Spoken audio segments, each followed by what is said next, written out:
2 months too long. 2 months since our dad's passing, and almost 2 months since the autopsy has been performed. Even if it was natural causes, we want to know. Family members frustrated with no information being provided to them on the death of their loved one at the Department of Corrections prison.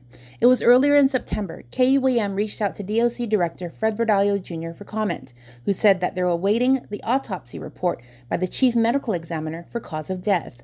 During the September 17th oversight hearing, when Public Safety Chair Senator Chris Barnett pressed Bordallo for information, we have another continuing death in custody that we're awaiting the medical examiner's autopsy, so we can't provide any answers to family members until that autopsy comes back. With the CME on island recently, we followed up with Bordallo on Monday for an update on the case. He only said, quote, no status yet on Chief Medical Examiner.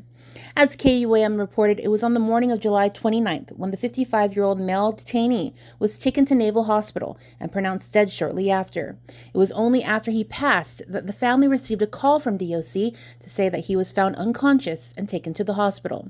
Barnett asking Bordallo to elaborate as to why the family is not notified immediately when a loved one is transported to the hospital. Bordallo claiming it can become a security situation. Because it's an emotional thing, Senator, family members, of course, when they hear their loved one, of course, it's very stressful enough that their loved one is here, incarcerated here.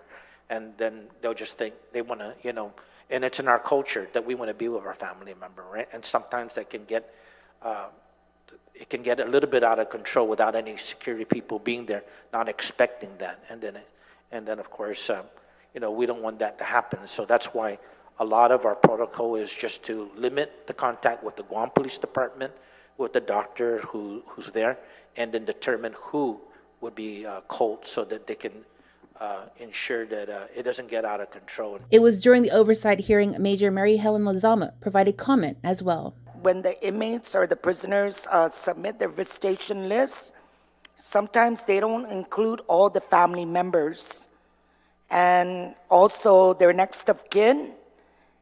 They're not the ones calling about the one that passed away.